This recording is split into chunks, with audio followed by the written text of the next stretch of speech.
Secretaría de Educación Pública.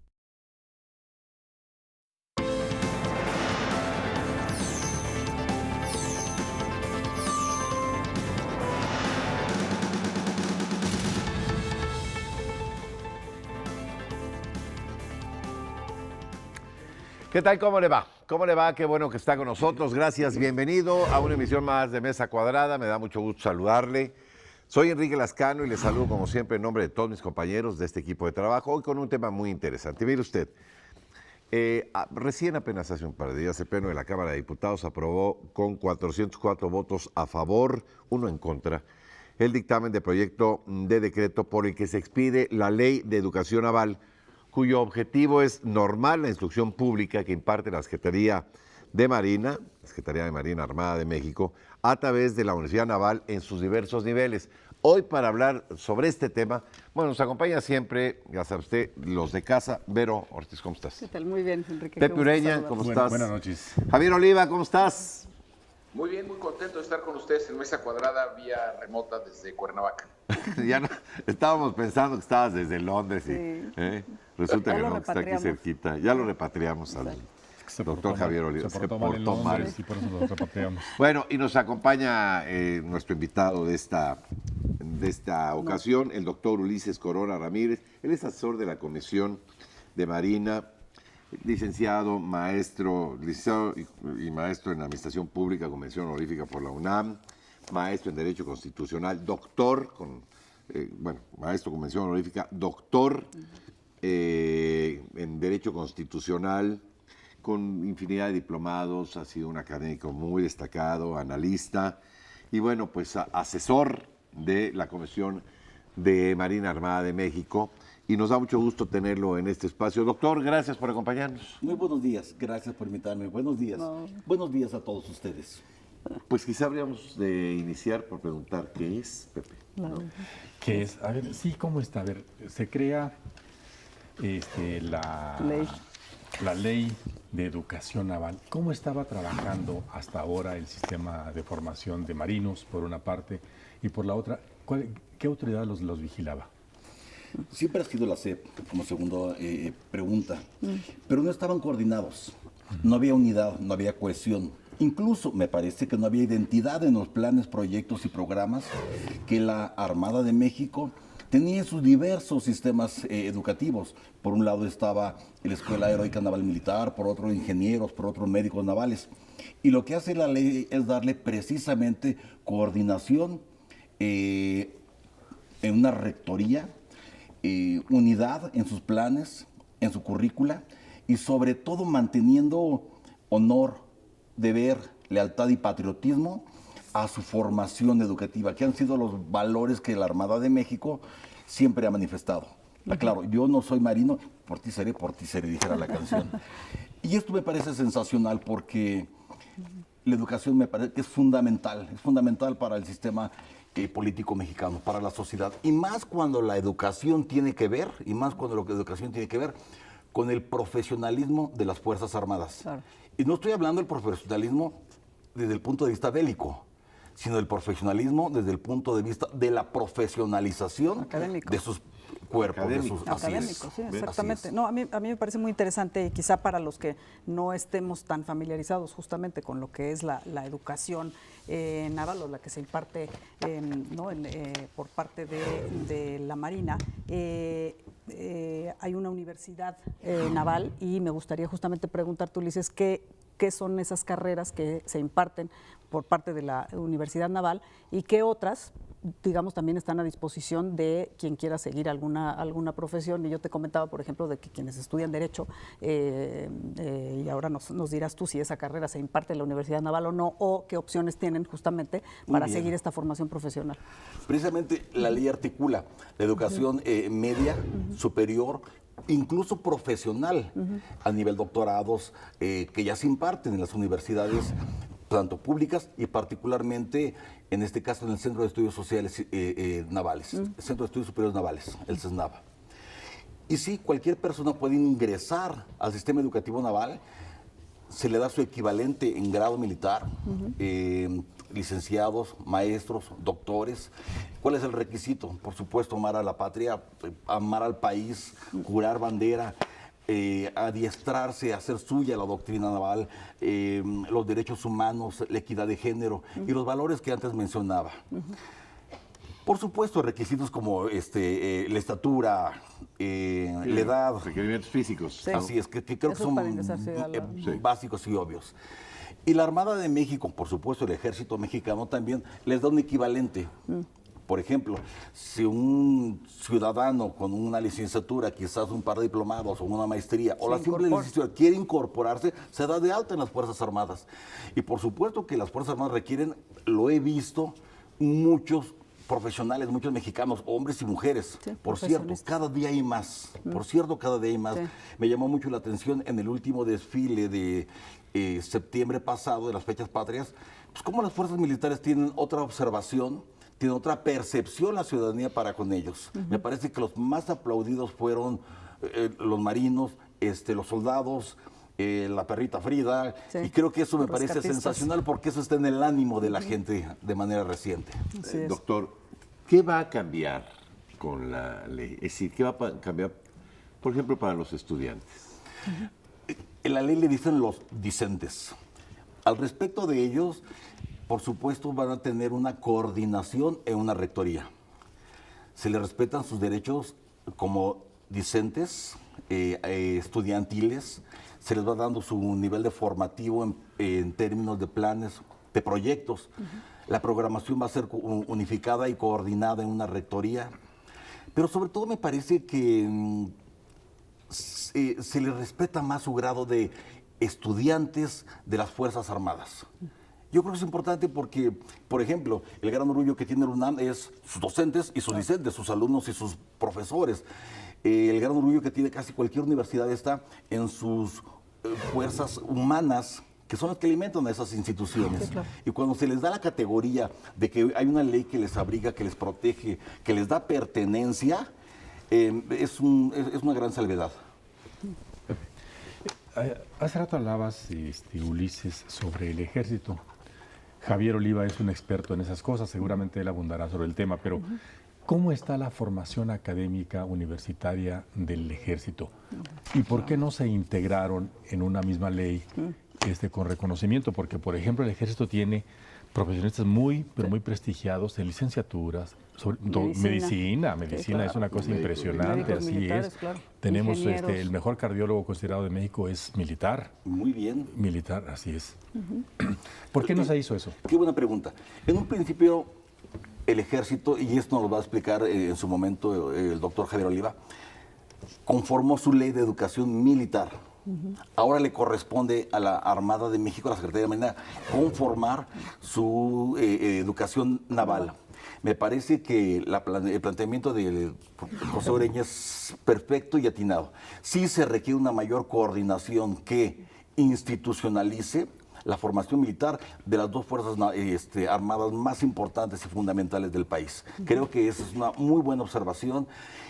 Si bien es cierto que hay acuerdos interinstitucionales e interorganizacionales entre las dos instituciones, la propuesta de que exista una ley que académicamente les articule y sobre todo les dé el vincule, mismo. me parece que es una necesidad obligada y acertada. El primer paso me parece que ya se dio. Muy bien. Doctor, ¿cómo estás?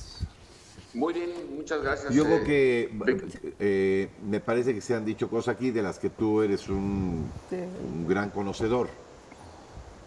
Oye, pues muchas gracias. No soy más que un estudioso de estos temas. Sí, yo quisiera dar un poco de contexto y le doy la bienvenida a mi colega Ulises Corona Ramírez a nuestra mesa cuadrada. Y saludo a Verónica y a Pepe y a Enrique y al equipo, por supuesto, en el estudio.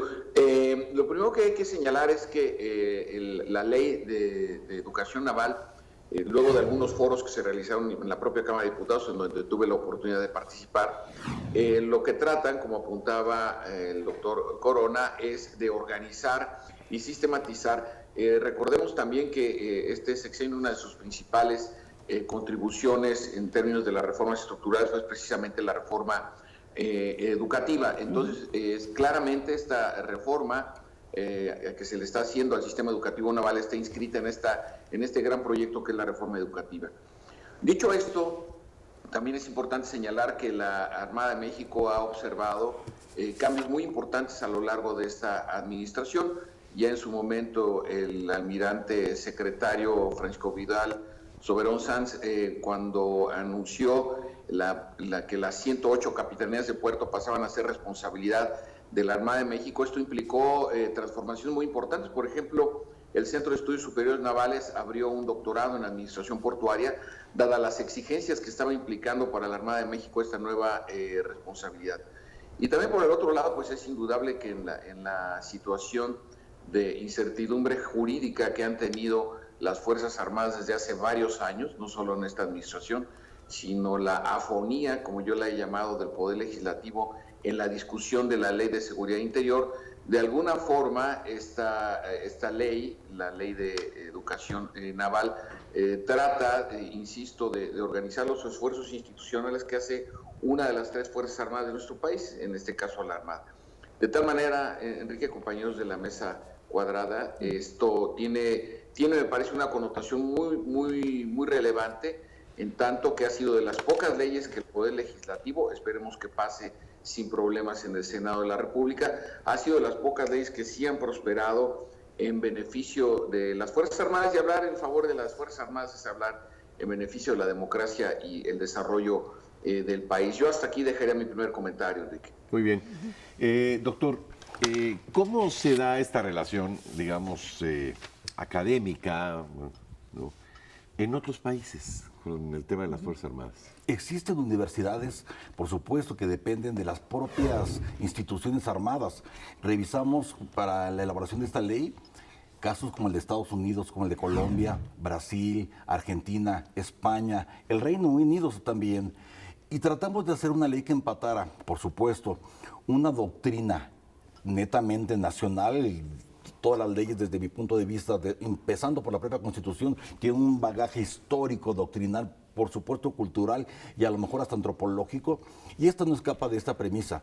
Por ejemplo, cuando se habla de doctrina naval o de la cultura naval, para el caso de México es interesantísimo, pues porque tiene que ver con mucha cuestión de historia, mucha cuestión de identidad ideológica e histórica, porque las Fuerzas Armadas han tenido un papel preponderante en toda nuestra consolidación como sistema social. Y también se tomaron temas nuevos como los de derechos humanos, como los de equidad y género. Y en una ley de perfil académico tenía que estar derechos humanos y tenía que estar equidad y género. Solo como dato, la precisión de equidad de género fue una propuesta de Morena que la metió previo a la aprobación del dictamen de la ley y se aceptó, y me parece que fue una gran propuesta. Claro. Sí, a mí me parece muy interesante, y sobre todo el apunte que hacía Javier Oliva de que esto se inscribe dentro de la reforma educativa, y me llama la atención y te lo pregunto, esta es una nueva ley, es decir, no es reforma a una preexistente. Es una nueva ley. Y por la votación que obtuvo en la Cámara de Diputados, que entiendo que es la Cámara de origen, o sea, pasó al Senado para su ratificación y su aprobación también, se aprobó en diputados con 404 votos a favor, y como mencionaba Enrique, solo uno en contra. Esto es, digo, unanimidad. Es difícil obtener este grado de consenso para una legislación. Quiere decir que era un tema como ya pendiente, ¿no? La verdad sí, es difícil encontrar una ley con este consenso. Sí. Y si me permiten en un momento platicarles el por qué un diputado votó en contra, solamente como dato curioso, me parece muy interesante. Me parece muy interesante. ¿Qué fue lo importante? Primero el proponente, el diputado Carlos Federico Quinto Guillén, la propone, conocedor de la Armada de México, él es almirante en calidad de retiro, la propone, y desde que la propone la empieza a cabildear, a grado tal de que el propio coordinador de los diputados priistas que tienen la mayoría dice, pues yo también la suscribo junto contigo, César Camacho. Por supuesto que antes el mismo diputado Quinto Guillén ya la había pasado a consulta a la CEP, pasado a consulta a Gobernación, pasado a consulta a PGR, pasado a consulta a las instancias militares en todos sus ámbitos, claro. Así es, en todos sus ámbitos. El alto mando es el nombre correcto. Y el proceso de cabildeo es fundamental en cualquier ley. Claro, estoy hablando del poder legislativo, en donde la política asume su mayor investidura, cuando la política sirve para todos, cuando la política se hace pública, cuando la política encuentra, en términos de definición, la forma de llegar a un gran acuerdo. Su canal.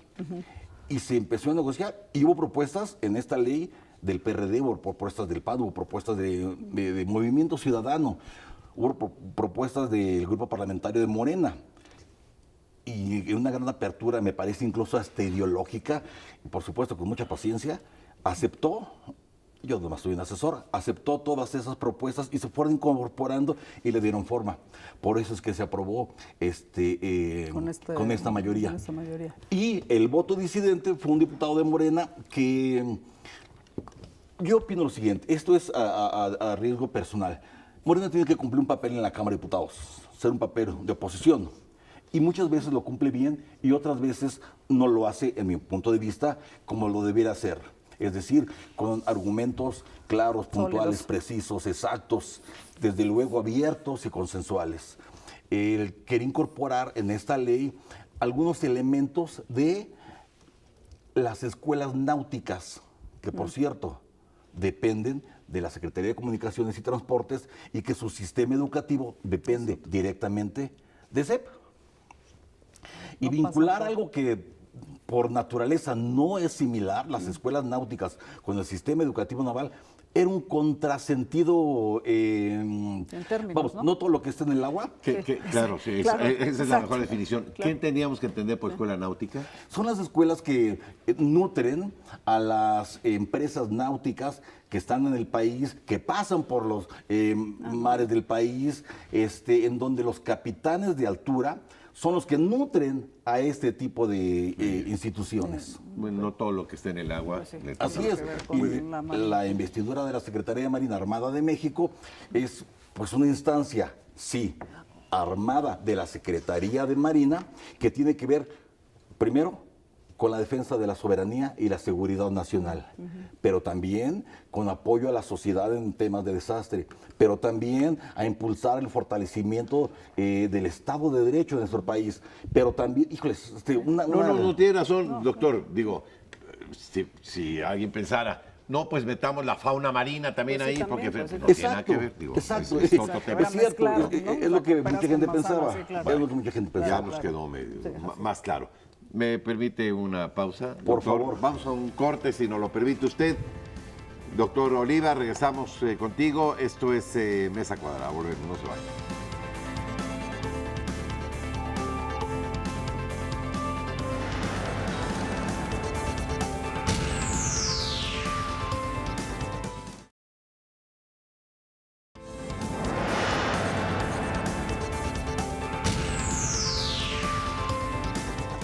Ándale. Bueno, ya estamos de nueva cuenta. Pues sí, un poco, Javier, esta idea de pues, no todo lo que está en el mar le toca a la Secretaría, ¿no? Bueno, desde luego que pasa por su responsabilidad. Hay varios convenios firmados entre la Secretaría de Marina y Armada de México, por ejemplo, el Instituto de Ciencias del Mar y Limnología de la UNAM, incluso el propio buque científico de Puma también está en coordinación con las autoridades de la Secretaría de Marina. Y quisiera abundar precisamente sobre este tema de las universidades militares de nuestro país. El Ejército y la Fuerza Aérea, la Secretaría de la Defensa Nacional, cuenta con una muy prestigiada universidad, que es la Universidad del Ejército y la Fuerza Aérea. Ahora, con la creación de la Universidad Naval, que va de la mano justamente, que antecede por algunos meses a la promulgación, esperemos que así sea, de la Ley de Educación Naval, tendrá esta aportación muy importante de procurar homologar cierto tipo de formación, no solamente desde luego en el aspecto militar, sino también lo que se refieren a los valores y principios pedagógicos de la educación en México para el siglo XXI. A mí me parece que esta ley viene a darle una articulación que era necesaria a la Armada de México, hasta antes de la creación de la rectoría que hoy ocupa el almirante Orozco al frente de esta nueva dependencia, esta nueva universidad, pues se contaba con el Centro de Estudios Superiores Navales. Sin embargo, el proceso de diversificación y de complejidad que implican los mares, nosotros sabemos, los mexicanos sabemos que tenemos más superficie de agua que custodiar que tierra seca, es decir, México de sus 5 millones de kilómetros cuadrados, 3 corresponden a la superficie compartida entre las costas del Océano Pacífico y las costas del Océano Atlántico, en lo que conocemos como el Golfo de México. También nuestro país es uno de los 3 que tiene los más largos litorales del continente americano. México tiene 11,000 kilómetros de litorales, lo cual le ubica también como potencia bioceánica, una de las 17 potencias bioceánicas, y que al tener costas a aguas templadas, pues México mantiene una presencia geopolítica muy importante.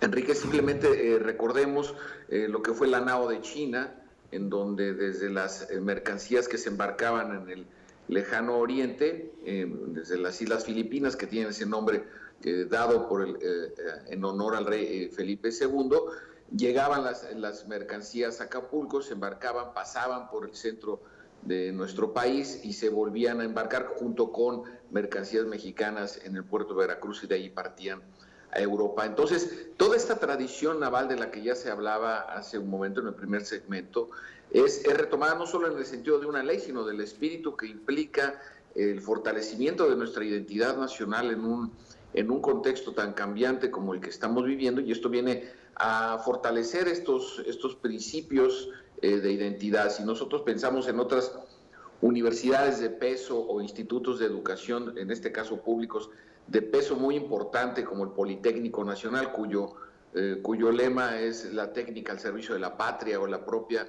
Universidad Nacional Autónoma de México, me parece que estas 4 universidades, me refiero o institutos, al Politécnico Nacional, a la Universidad Nacional, a la Universidad del Ejército y la Fuerza Aérea y ahora a la Universidad Naval, pues evidentemente tenemos una sólida proyección de los intereses de nuestra seguridad nacional y nuestra participación en la agenda de seguridad internacional. Por eso la ley de educación naval resulta fundamental, desde luego en el presente, pero sobre todo en la perspectiva de lo que es el reforzamiento y proyección de los intereses de México. Por eso, en buena hora, y como se apuntaba en el segmento anterior, cuando dabas, Enrique, a conocer la votación, tiene mucho tiempo que yo no leía, digo que no sean las votaciones, sí, de leyes de alguna manera convencionales. Esta es una ley, como bien lo reflexionaba Verónica Ortiz, una ley nueva, no hay antecedentes propiamente dicho. Entonces, sí es algo algo muy encomiable, es algo muy útil para las condiciones de nuestras Fuerzas Armadas, y que esto exigirá, me parece, en muy buena parte del Poder Legislativo, una mayor celeridad para resolver otros pendientes, entre ellos y de manera subrayada la Ley de Seguridad Interior. Enrique, hasta aquí mi comentario. Pues a ver si ya doctor. Sigue siendo pendiente. Dijo algo muy importante. Me parece que si se intenta buscar acuerdos, la Ley de Seguridad Interior debe de ser condición fundamental para que el Poder Legislativo se reivindique con la sociedad. Yo creo que se requiere un gran cabildeo, por supuesto voluntad política, y que los partidos cedan un poco en términos de negociación para que una vez más la política fortifique. Regresando a la Ley de Educación Naval, solamente como dato, es una ley que no tiene impacto presupuestario. ¿Qué significa esto? Muchas leyes tienen un impacto presupuestario porque tienen que crear o una nueva institución o una nueva, etcétera. Y la Ley de Educación Naval no tiene impacto presupuestario toda vez de que las instalaciones, requerimientos logísticos, personal, ya los tiene la Armada de México, todos ya lo tiene la Secretaría de Marina. Es un buen punto. Lo que hace es darles unidad, darles cohesión y articulación. Me parece que es un dato muy importante, pues porque no se trata de hacer una ley y cuánto nos va a costar en términos presupuestarios. Muy bien. Sí. Un dato adicional, el sistema de educación naval lleva 120 años. Y esto se tardó 120 años en dar una ley. Es cierto, se tardó 120 años. Yo creo que en estos 24 artículos, 5 transitorios, 4 transitorios, viene a condensar Una a historia. resumir,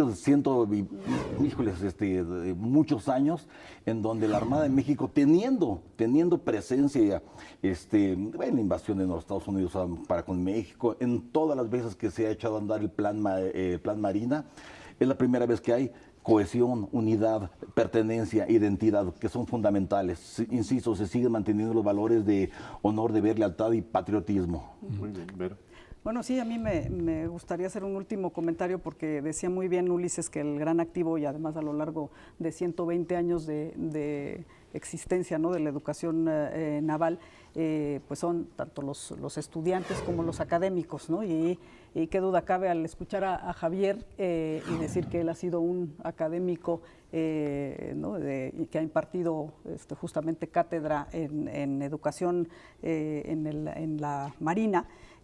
Pues me da mucho orgullo porque efectivamente en julio de este año la Marina condecoró a 4 académicos que han impartido clase en el Centro de Y Estudios Javier Superiores fue uno Navales. de ellos. Exacto, ¿no? Y además yo tengo el orgullo de ser colega de 2. Uno, Javier, y además gran amiga y queridas colega de Javier, de Leonardo Curcio, y además fui alumna de Juan Velázquez, otro de los condecorados. Entonces, a mucho orgullo y me parece que hay que reconocerle justamente ese mérito porque la calidad de los estudiantes, pues en mucho refleja la calidad del personal docente que tienen ahí. Tiene toda la razón, qué gran señalamiento.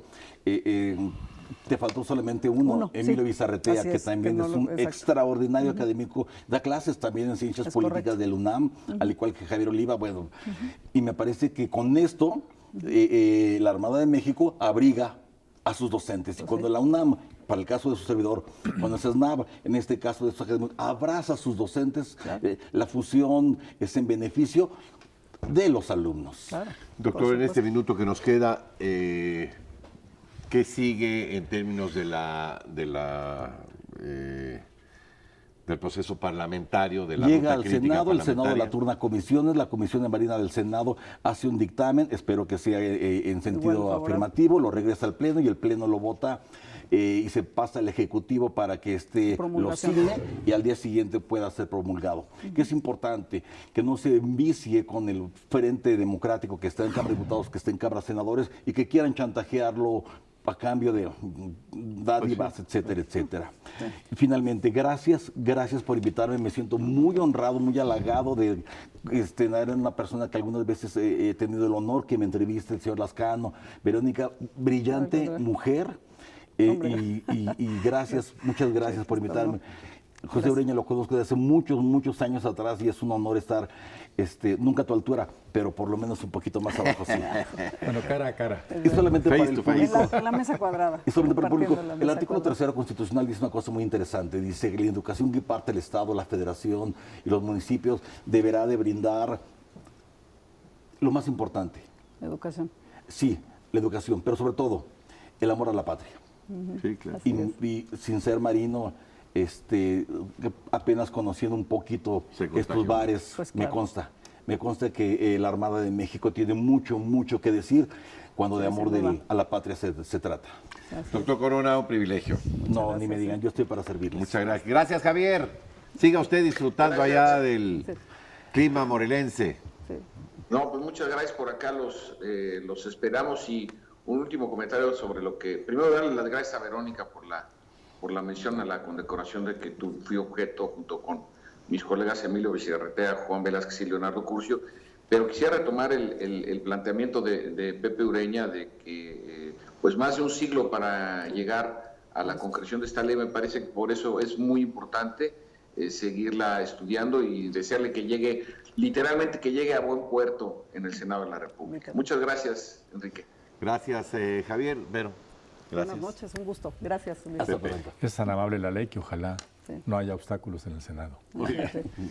Gracias a usted por habernos acompañado. Yo soy Enrique Lascano y en nombre de todos mis compañeros de este equipo de trabajo, que tenga usted lo que resta de una aventurosa noche. Hasta la próxima.